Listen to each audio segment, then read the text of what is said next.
moi je dis toujours une phrase qui est juste et que je me pose toujours, c'est « Notre cœur connaît notre route ». Notre cœur connaît la route. Maintenant, aurons-nous le courage de le suivre? C'est ça le truc. On le sait au fond de nous-mêmes ce qu'on doit faire. On sait et on ne veut pas le faire parce qu'on a peur du qu'en dira-t-on, parce qu'on a peur de ne pas réussir, parce qu'on a peur d'avoir des problèmes financiers, on a peur. Et la peur, tout ça, ça nous bloque. Et pendant ce temps-là, la vie, elle passe.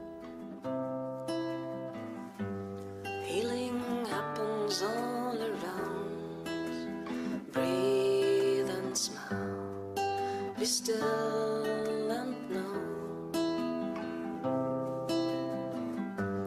healing happens all around and deep inside, nothing to do.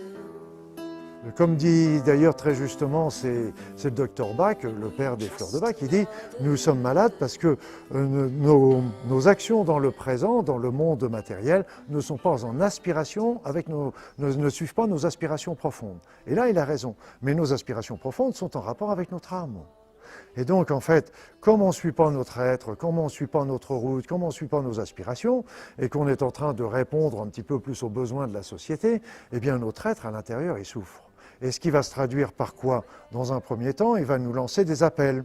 Et ces appels vont souvent se traduire par des situations qui vont être désagréables, des situations qui vont être un petit peu de souffrance, etc.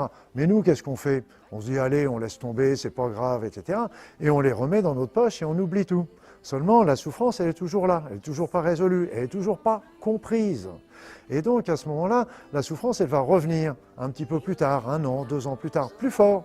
Une autre situation désagréable, un peu plus fort, qu'on va remettre dans notre poche, dans notre inconscient, et qui va revenir encore 2, 3 ans. Et de plus en plus, ça va devenir des cycles, des conflits qui vont devenir de plus en plus importants.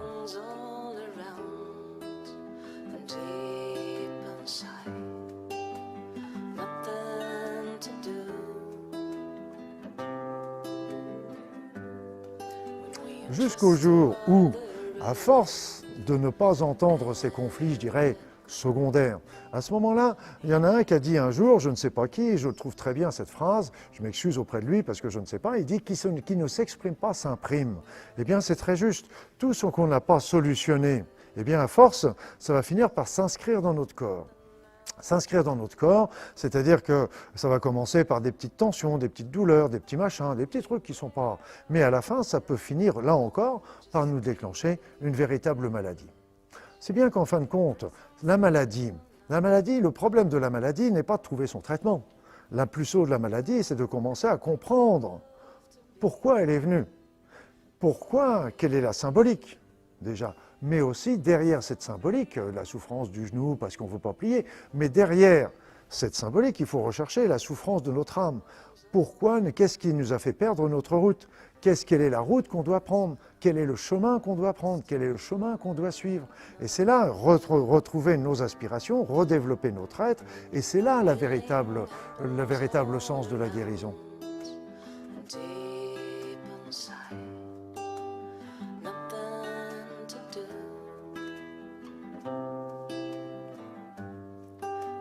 Trust another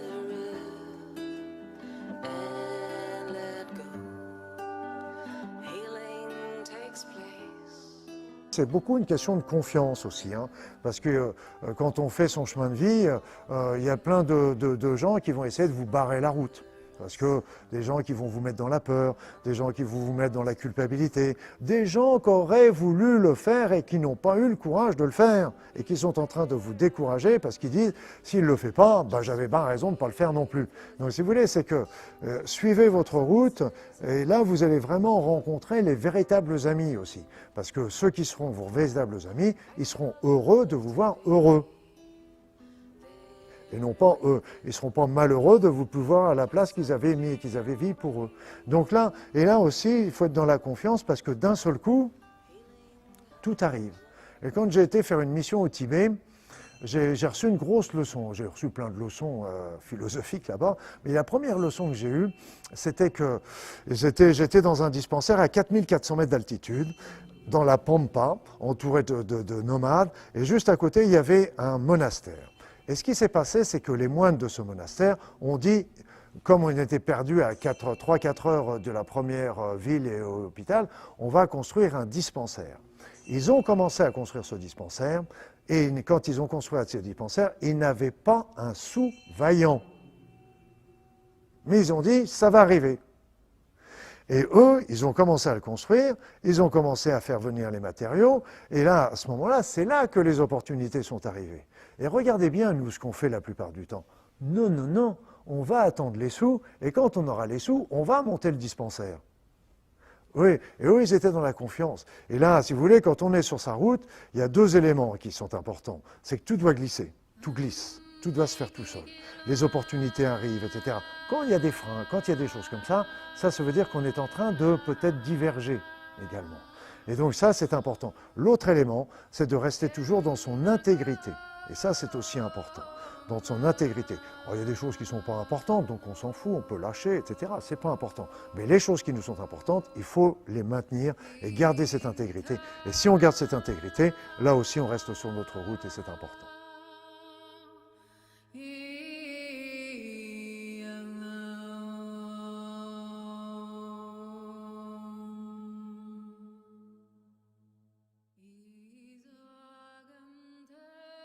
Il y a des outils aujourd'hui qui sont à notre disposition, qui sont géniaux, et qui sont tout simples, qui sont tout simplement la méditation. On n'a pas besoin de faire des grandes séances de méditation de 1 heure, etc. Simplement 5-10 minutes de méditation en éteignant le mental, en se concentrant sur notre respiration. On éteint le mental. Après ça, il y a d'autres techniques qui sont aussi simples de développer nos activités artistiques. Nous sommes tous des artistes. Donc on peut être des peintres, on peut être des écrivains, on peut être des musiciens, mais aussi on peut faire une belle recette de cuisine, on peut faire un beau travail de couture, on peut faire un beau parterre de fleurs ou un beau bouquet de fleurs. Tout ça, c'est de l'artistique. Hein. Il n'y a pas à se compliquer, on fait des choses qui nous plaisent. Et quand on est dans l'artiste, dans l'art, eh bien d'un seul coup, là aussi, on fait parler notre être. Vous allez en contact avec la nature. Là aussi, la nature, piouf, ça vous calme. Ça vous permet de vous ressourcer, de vous recentrer, etc. Et ça vous permet aussi de retrouver votre être. Mais aussi d'une manière très simple et pragmatique, prenez du temps simplement pour vous.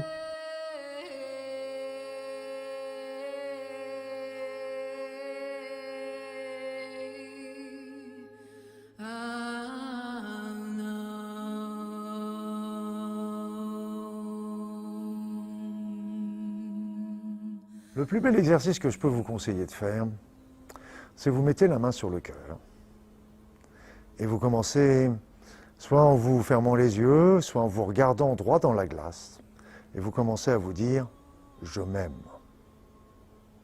je m'aime, je m'aime ». Et vous laissez enfoncer. C'est à chaque fois que vous le dites, vous direz ces paroles, ça va s'enfoncer encore un petit peu plus en vous. Je m'aime, je m'aime. Vous savez, on a tous des qualités, on a tous des talents, on a tous des aspirations. Bien sûr, on a des défauts, mais il faut arrêter de s'appesantir sur les défauts pour regarder aussi un petit peu toutes ces qualités qu'on a en nous. Et donc, regarder aussi toutes ces expériences. Il y avait une belle phrase de Mandela qui disait « Je ne perds jamais ». C'est-à-dire, soit je gagne, soit j'apprends. C'est-à-dire qu'on a pris plein de décisions dans le passé. On a des décisions qui ont bien marché, donc ça a gagné. Il y a des décisions qui nous ont apporté à nous ou à d'autres des situations délétères. Mais on n'a pas perdu, on a appris. Et donc là, simplement, et on a appris, et toutes ces expériences sont là pour nous faire grandir, nous faire comprendre. On n'est pas à 100%, on n'est pas au top, et c'est pour ça qu'on est sur cette terre, c'est pour apprendre, pour expérimenter, pour avancer, pour nous avancer dans la lumière. Et un des éléments importants, c'est de commencer tout simplement par s'aimer par soi-même.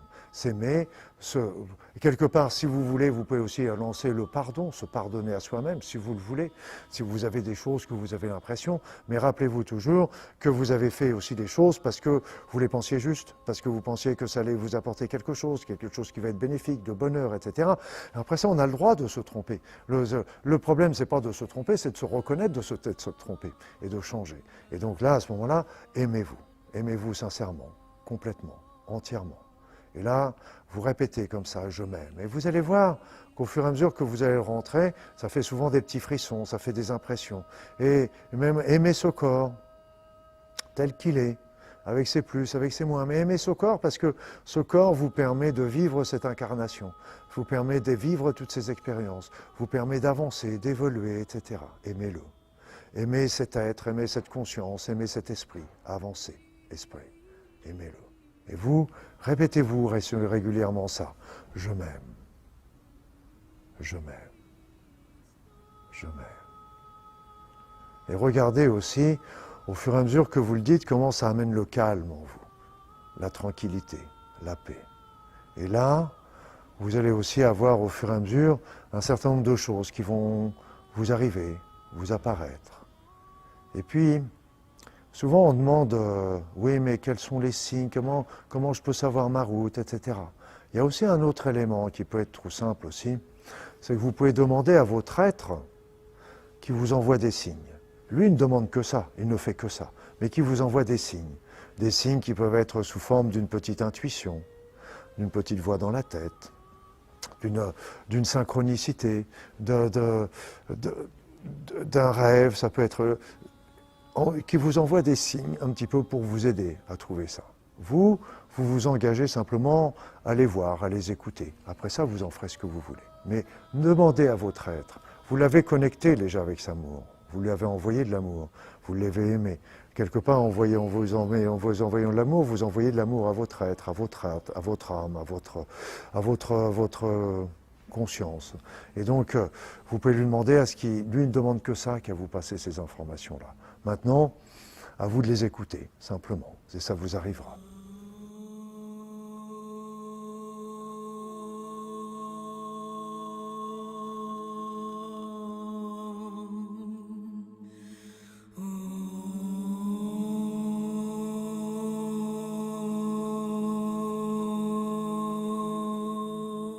Mais tout ça, ça permet de monter son niveau vibratoire et de suivre le monter.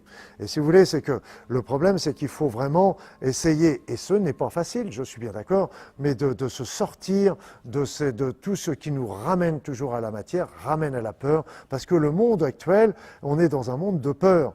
Et tant que moi, je trouve ça lamentable, et je dis bien lamentable, qu'un pays comme la France, qui est peut-être la 6e ou 7e puissance économique du monde, n'est pas capable de rendre sa population heureuse. Et si un pays comme ça, de 6e place ou 7e place dans le monde, n'est pas capable de rendre sa population heureuse, eh bien tout simplement, c'est vraiment pas un modèle à suivre. Et c'est pas un modèle à traverser.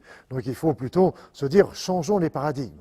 Et là, moi je suis toujours contre les contres. C'est-à-dire, je ne vais jamais lutter contre un système. C'est une perte de temps, c'est une perte d'énergie et on nourrit le système. Par contre, ce qui est intéressant à faire, c'est de monter un autre paradigme. Monter autre chose, monter quelque chose qui va se développer à l'échelon individuel et qui va faire tache d'huile, où on va travailler dans l'amour, on va travailler dans la compassion, on va travailler dans le respect de la nature, on va travailler sur notre être, sur notre évolution, sur notre spiritualité. Et à partir du moment où on va commencer à développer ça, et qu'on va voir que ça va commencer à être viable, à ce moment-là, on va pouvoir commencer à soyez le changement que vous voulez dans le monde. Et c'est ça qu'il faut faire aujourd'hui. Et si vous faites ça, si on monte un nouveau paradigme, à ce moment-là, ce nouveau paradigme peut-être, s'il est bon, s'il est valable, il va se développer. Et s'il va pouvoir se développer, il va pouvoir créer une nouvelle société. Et on n'a pas besoin de se bagarrer contre l'ancienne, parce que si on se bagarre, on la nourrit. Mais si le nouvel est bon, l'ancien, il va tomber de lui-même, sans heurts, sans guerre, sans révolution, tout simplement par le bon sens des choses. Et donc moi, c'est important aujourd'hui que chacun prenne sa route, reprenne la route de son cœur, reprenne la route de l'amour, reprenne la route de son bonheur et transmette ça aux autres. Et ça, de porte en porte, d'individu en individu, de tâche en tâche, ça va s'étendre. Et là, on pourra monter une société. Parce qu'il faut changer les paradigmes, il faut changer notre vision. Quand on voit encore qu'on est aujourd'hui encore en train d'espérer développer la population mondiale, ou quand on pense qu'un pays comme la France espère toujours de développer son économie, il faut toujours monter, mais on est en train de manger la planète. Et donc, qu'est-ce qu'il faut de plus pour nous faire comprendre qu'il faut arrêter de développer? Et si on avait un développement à 0, voire un -1, est-ce que ce serait vraiment une catastrophe? il va falloir, là encore, revisiter, parce que ça, ce sont des paradigmes qui sont devenus des règles, mais changeons les règles. Changeons, regardons si les règles sont justes, et modifions-les si on ne les trouve pas justes. Donc il est important, aussi bien à l'échelon individuel qu'à l'échelon collectif, de revisiter un petit peu tout ça. Et c'est là que c'est vraiment l'important pour qu'on puisse vivre dans le monde qui sera un monde humain, avec des humains humains.